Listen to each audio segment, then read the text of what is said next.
Kraft presents The Great Gildersleeve. Each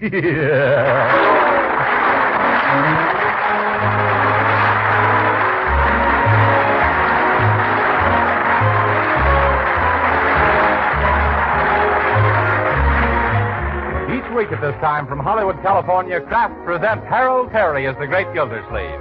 Written by Leonard L. Levinson.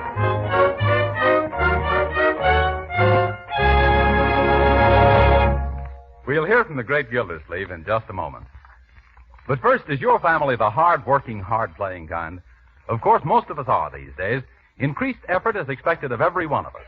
And that's why plenty of wholesome, nourishing, energy food is so vitally important. The kind of food that replaces the energy we use up every day. Well, one of the best energy foods you can serve is delicious Parquet margarine, made by Kraft. Yes, Parquet margarine is an economical source of nourishment and energy your whole family needs. You'll be glad to know, too, that every pound of Parquet contains 9,000 units of important vitamin A.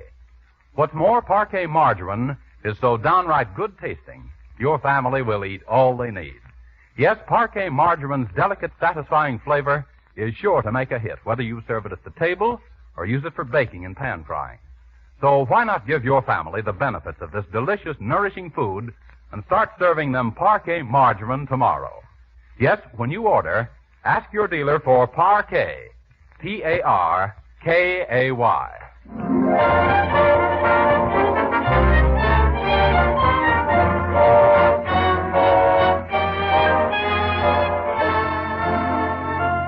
And now let's visit our friend, the Great Gildersleeve.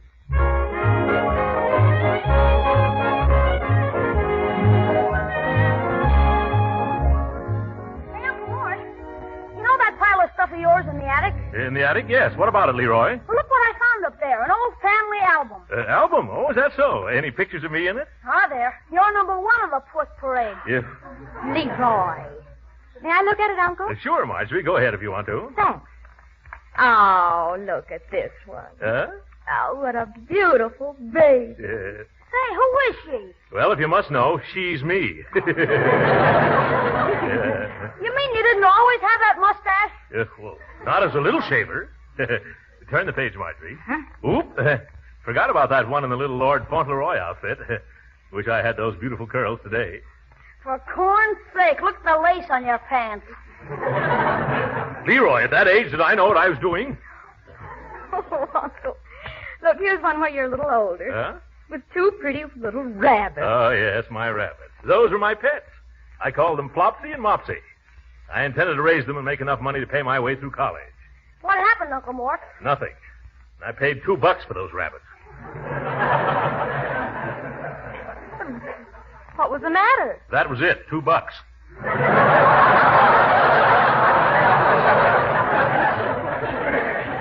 Yeah. Say, Unc, are these your first long pants you're wearing in this picture? Yes, tight, weren't they? When people saw me wearing them, they just split. Who, the people or the pants? Yeah. First the pants, then the people. Here's a picture taken not so long ago. Well, how can you tell? Well, Uncle Mort is almost as fat as he is now. Leroy, the bathing suit he's wearing. Yes. That suit was all wool and a yard wide. What's that thing you're eating, Unc? Let me see. Eating? Oh, I wasn't eating anything. I was just blowing up my water wings. Say, I feel kind of chilly. Bertie, shut the front door. I can't. It's stuck. Oh, probably the change in the weather. I'll take care of it, children. Yeah. Now, what's the trouble, Bertie? No wonder that door is stuck. There's a man's foot caught inside. I knows that, and he refuses to take it out. Oh, well, let him in. He's probably a visitor. Ain't no visitor, it's a salesman. Salesman? How do you know? 'Cause the hot air's coming from the outside inside. Oh. Mister, get your foot out this door, 'cause we ain't in the market for nothing. Yeah. Well, let me handle him now, Bertie. I'll brush him off quickly. Now, don't you go buying any foolish, worthless stuff like you did last time. Huh? That perfume was nothing but water. Well, how did you know, Bertie? Did you open the bottle? No, sir. But the salesman come round to the back, and I bought some myself. Yeah. Well, you run along back to the kitchen. I'll get rid of this chap. Yes, sir. Yeah. Good afternoon, sir. My company is introducing a new cigar. I don't want it. And I'm giving out a few boxes to discriminating judges of tobacco as free samples. I said free? Uh-huh. Oh. Well, let's step in out of the cold, sir. Oh. Here, let me help you with those big, heavy boxes. Thank you. You're such a little fellow. Yeah. I was always considered quite an authority on good cigars. What's the name of this new brand? Mister, these are the genuine made in Havana, aged in the wood, soaked in the New England maple syrup La Rumba Panatella cigars. Once you get the La Rumba habit, you can't shake it. Yeah. Well, they certainly sound good. Oh, and they smell good, too. Huh? Now, just sample the delicious aroma. Go ahead. Let your nose run riot. Oh, let me see. Clears the head, doesn't it? Practically clears the room. I'm afraid these are rather strong for me, young man. Yeah, and after you've smoked a few, you'll be strong for them. I'll have to be. Now, in consideration for advertising these wonderful cigars among your friends, we make absolutely no charge for them. Oh, you don't? Well, with Christmas coming on and everything, I think I could manage to get rid of 5 or 10 boxes for you. Oh, splendid, splendid. I might add that while we make absolutely no charge for the cigars themselves, we ask you to pay for cellophane, band, and the box. That's only to be expected, of course. Oh. Yeah. What does that amount to? Oh, I hate to even mention it. So do I, but go ahead. Well, let me see. 4 and 2 4 and plus 2. 8 and 6 and 7. Huh? Well, that comes to a total of $1.98 per box. $1.98. Well, is that all? Oh, gosh, I forgot taxes. What's the matter with me? Shall I tell you? But you wouldn't expect us to lose money, now, would you? Oh, no. I'd hate myself if you lost money. How much are the taxes? Only 50 cents a box. Now, are you taking 5 or 10 boxes? Well, come to think of it, I don't know an awful lot of people here in Summerfield. Hardly more than a box full. Well, now, our company doesn't think it's worthwhile to send me all the way out here on a cold afternoon for just one box, mister. I'm afraid that the least they'll let me give away free to you is 4 boxes. No, thanks. Maybe I'll take more the next time you come around. Mister, with these cigars, there won't be no next time around. Well, for the most I could accept is 2 boxes. Well, I can't force you to take more. All right. Here's your 2 free boxes. Now, that'll be $4.96. $1.98 plus 2 boxes. $4.96. Yes, you're right. I was always good on arithmetic. You're very generous, really. Here's a $5 bill. Oh, thank you. Now, wait just a second. You've got some change coming. Oh, yeah. 4 cents. 4 cents. Yes. Funny, it's lots of silver here, but no pennies. Oh, that's all right. You can forget it. Oh, no. I'll get it for you somehow. Oh. Oh, here we are. Yes. What's this? Your change, a 1-cent stamp and 3 sticks of chewing gum. Goodbye. Oh!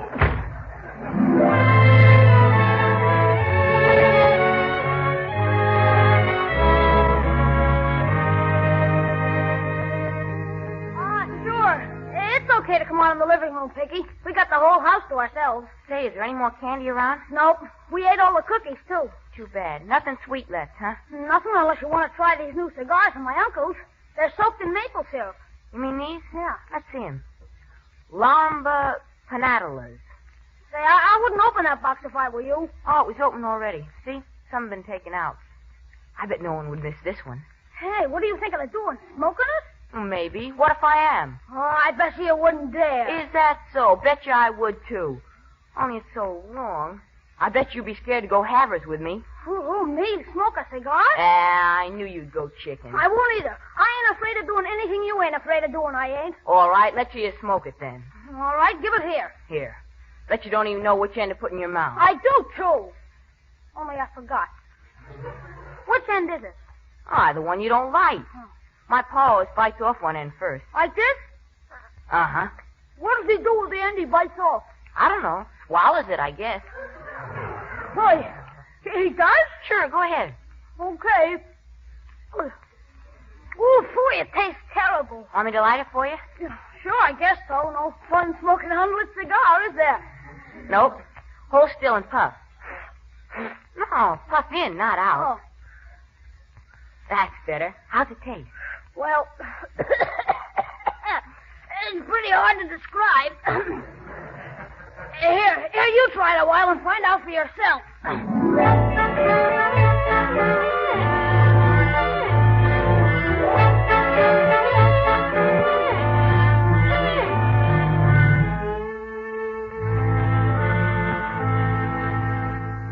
Look, I can exhale every puff. Well, don't hog it all day. It's my turn again. Wait till I try blowing smoke through my nose.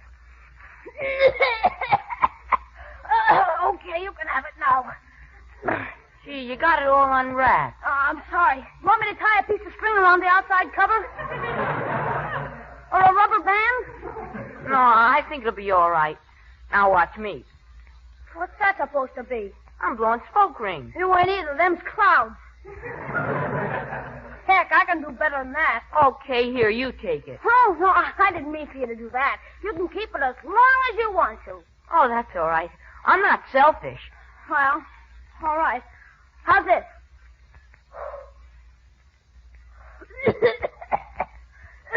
You better puff on it a while, pig. Smoke gets in my eyes. Well, okay. It sure is a strong cigar, ain't it? Yeah, strongest I ever smoked.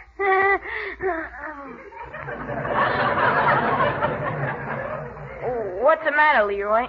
Don't you feel well? Well, there's been times when I felt better.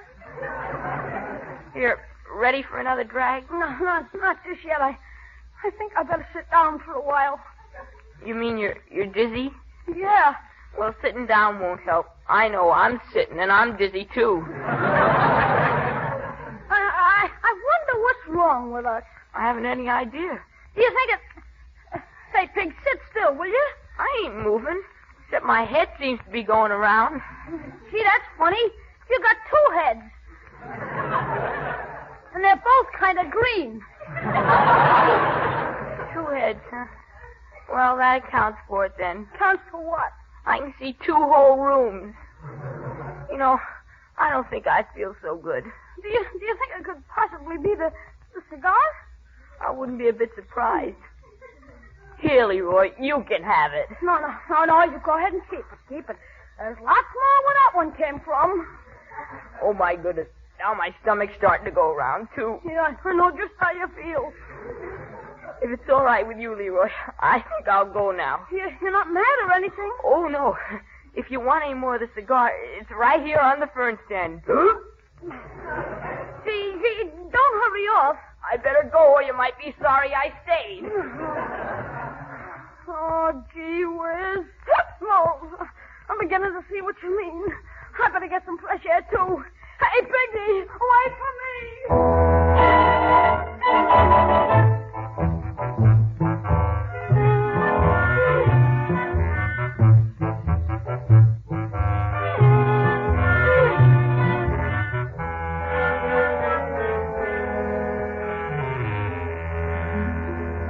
Say, Pig, do you still feel woozy? No, I feel more wowsy than woozy. How about you, Leroy? Oh, I'm all right, except for my head, which is awful light, and my feet, which are awful heavy, and my stomach, which is awful. Awful what? That's all, just awful. Gee, I don't think I've got a stomach anymore. Boy, are you lucky. Take it easy. Just close your eyes. No. Every time I close my eyes, tapioca keeps floating in front of me. Tapioca with me on life. Do you think we should get up and walk around a while? No. Let's stay here in the garage until it stops going around. Darn the guy who invented cigars anyhow. Who was he? I don't know. Some Indian named Corona, I think.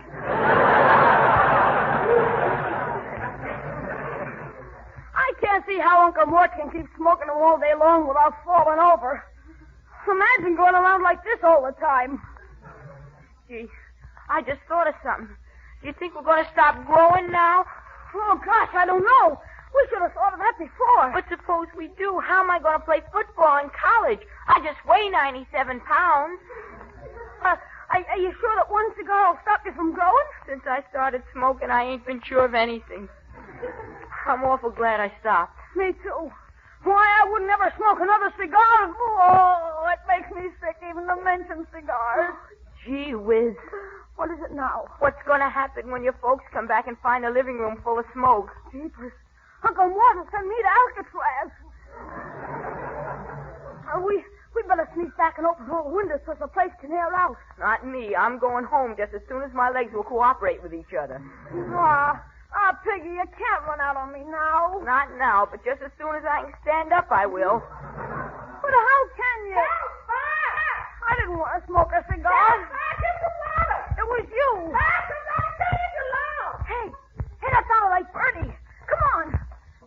Look, smoke's coming out of the living room. Gee, it's lucky we got out. There's a fire. Good. Now nobody will notice the cigar smoke. Cigar smoke. That's it. Piggy, where'd you throw that cigar we were smoking? In the fern stand. Why? I bet that's what started the fire. Come on, get some water. We're coming, Bertie. Oh, there's the garden hose. Piggy, run and turn the water on. Here I come, Bertie. Put out the fire. Put out the fire. I will if you get away from the window. I want to climb in. What'd you say? Get away from the... Oh, get that out. I'm not on fire. Sorry. I warned you. Leroy, what you doing? Climbing in the window to water the fern. Oh, say, this is only making the smoke worse. Well, keep it up, Leroy. You putting it out. Oh, that smoke. Just as I was getting over the last smoke.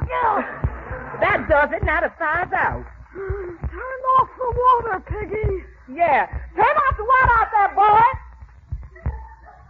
Oh, I don't feel so good. Leroy, you's a hero. Oh. Leroy! Turn on the water again, boy. Leroy's done fainted.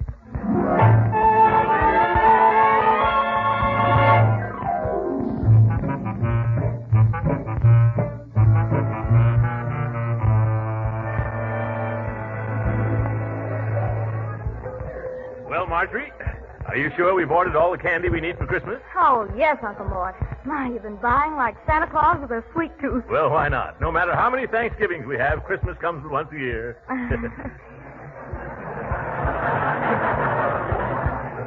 Well, let's run along home now, Uncle. All right, my dear. Say, let's get something for Leroy to have this afternoon.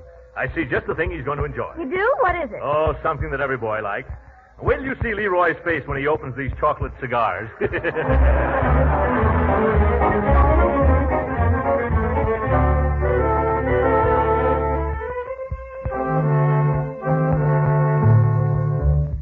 what I tell you, Bertie? He's opening his eyes.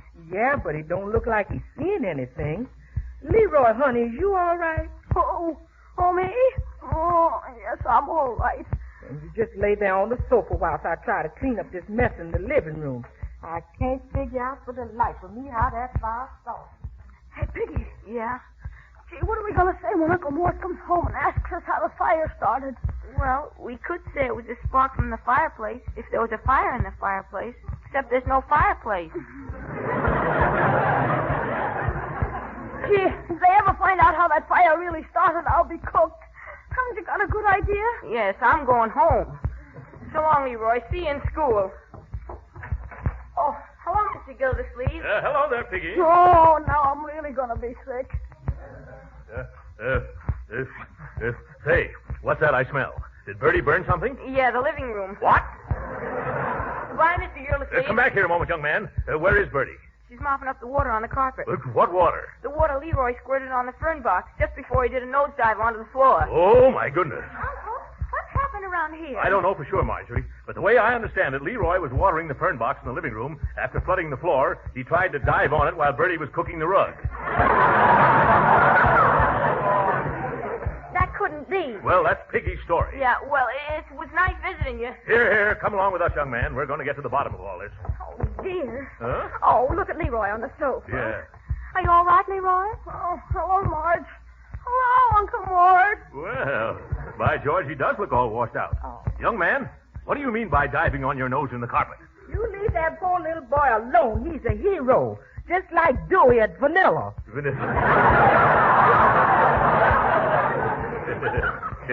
What do you mean, Bertie? Why, there was a fire, and Leroy ran in here with the hose and saved us all from being a lot of clinkers. Well, you're a brave boy, Leroy.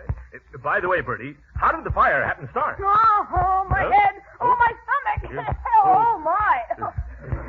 What's wrong? Oh, I know. He's inhaled too much smoke. Yes, that's it, Uncle Mort. Well, we're going to get you well in no time at all. No time at all. That's good. Yeah. Marjorie, what's the office number of Dr. Silsby? No. I don't need a doctor. It's Rosebud 2212. Thanks. Hand me that phone, please, Bertie. Thank you. Now, don't try to get up, Leroy. Just relax like a piece of liver. No. Hello, Dr. Silsby? This is Throckmorton P. Gildersleeve. I want you to come right over. There was a little fire at our place. I know you're not a fireman. My nephew Leroy put it out, and now he isn't feeling so hot. Yeah, get over here as quickly as you can, Doctor.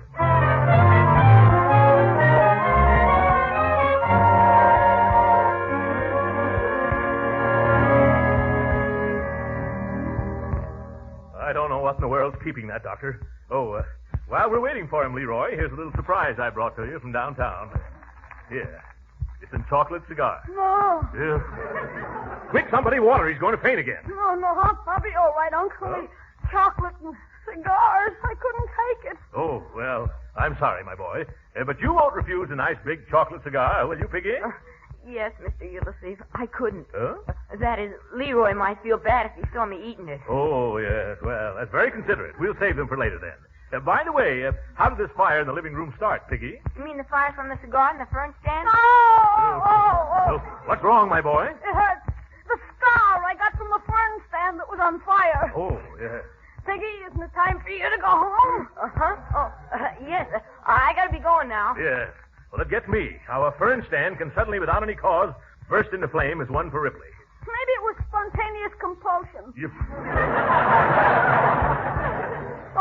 Those ferns were getting terribly parched, late in the year, no rain inside the house. Oh.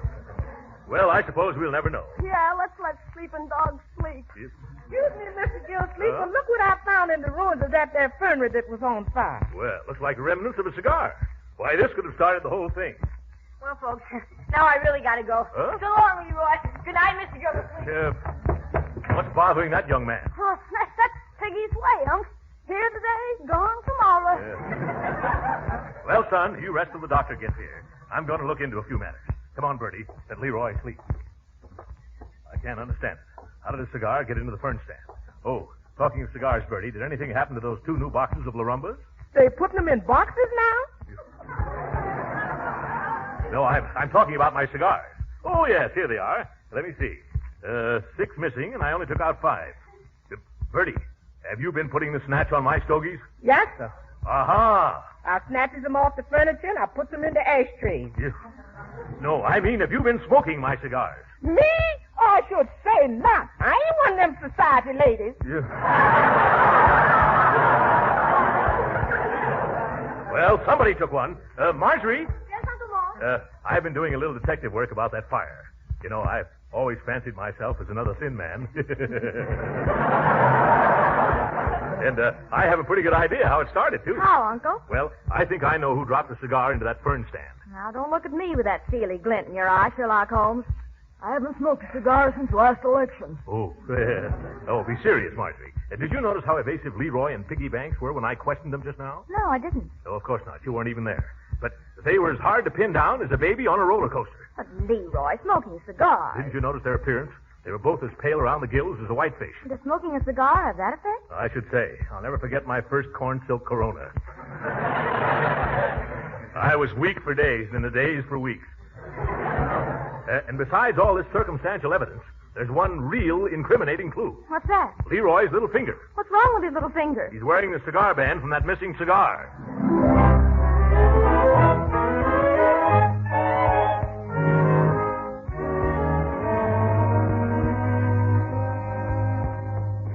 At last, Doctor. What delayed you? Did you stop on the way to cure a couple of hams? Fine thanks for rushing away from an office full of patients. Well, where's the sick boy? Show me to him. Oh, yes, just a second, Doc. Since I phoned you, I found out a few things. I think Leroy is sick because he smoked one of my cigars. Well, I can understand that. I smoked one of them, too. Yes, but I can't get him to admit it, Doctor. He just keeps groaning and changing the subject. Now, I've got an idea how we can smoke out this whole cigar business. What's that? What kind of sickness would have the same preliminary symptoms as smoking a cigar, Doc? Oh, almost any of these juvenile illnesses. Yeah? Measles, chicken pox, or mumps, say? Say, mumps will do. You examine Leroy, and you tell him he's got the mumps. That'll bring the truth out of him. Come on. Oh, you and your schemes. Ish. Remember what to do, Doc. Leroy. Here's Dr. Silsby to take care of our sick little boy. Oh, suffering stuff. Yes. You didn't need to bother Dr. Hunk. I'll be all right in a couple of hours. Well, now that I'm here, boy, I better give you a quick once-over. You see your tongue. Mm-hmm. Now, say ah. Ah. Yeah. I better take your pulse. Dum-dum-dum-dum-dum-dum-dum. Now, you can put your tongue back in now. Thanks. Now, tell me, after you inhaled this smoke, did you suffer any attack of vertigo? No, I was just dizzy. Oh, yeah. And this was accompanied by acute nausea? It was nausea, all right, but there was nothing cute about it. Well, that's just as I thought. Let me feel your jaws. Oh. Hey, what are you about? Mr. Gildersleeve, has this boy ever had the mumps? Mumps? I don't think so. Have you ever had the mumps before, Leroy? No. Say, you don't think I got them now, do you, Doc? Well, it's a little early to say for sure, but the indications point that way. Oh. Yes, isn't that too bad? Looks like you'll have to stay in bed instead of going to that big football game, Leroy. Hey, wait a minute. Gee, Doc, maybe you're mistaken. Maybe if you knew what really happened, you wouldn't call it mumps. What do you mean, what really happened, Leroy? Oh, gee, I should have told you before. Uncle Mort, the reason I got sick and look so pale and everything is, well, gee, I hate to tell you, but, why did I do it? Why did you do what, Leroy? Why did I smoke one of your cigars? At last. Now we're getting the truth. Young man, I'm surprised at you. Oh, gee, I'm sorry I ever did, Uncle Mort. Sorry as I can be. Yes, I think you've learned your lesson, Leroy. I have, Uncle Mort. I really have. And now maybe Dr. Silsby can see it's the cigar that makes me look this way and not mumps. Well, Leroy, that was just a little put-up job. A little scheme to get the truth out of you. You really haven't got the mumps, has he, Doctor? No, he hasn't, Gildersleeve. But according to his pulse and his temperature and these spots on his chest, he has got the measles.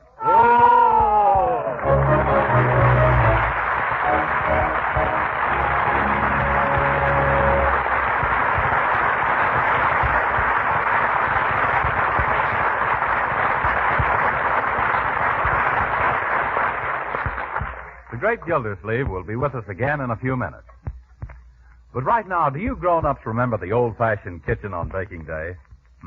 What fragrance, with cakes and pies and cookies in the oven. Why, everything smelled so good my mouth fairly watered in anticipation of all the good things to eat. And nowadays, lots of up-to-the-minute housewives are learning the modern secret of that old-time home-baked flavor. Yes, more and more good cooks are insisting on a real flavor shortening for baking instead of bland, tasteless fat. That's why so many good housewives are using Parquet margarine for baking. For a flavor shortening is just what Parquet is. You see, the delicate taste that makes Parquet so delicious for table use gives extra flavor to baked foods, too. Yes, and that's the secret of foods pan-fried in Parquet. They're tastier, too, and Parquet doesn't spatter or stick to the pan. And remember, Parquet margarine is good for you. Yes, Parquet is a wholesome, nourishing energy food that contains important vitamin A. But why not try delicious, economical Parquet margarine and find out how good it is yourself? Just ask your dealer for Parquet. Parkay.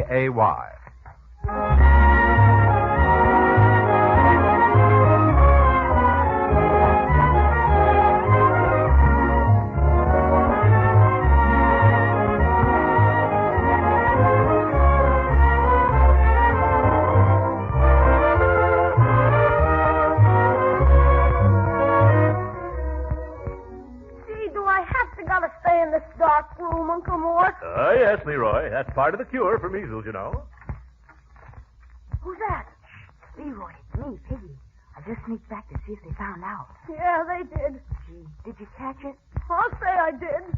Yeah. Looks like you're going to catch it too, Piggy. Good night.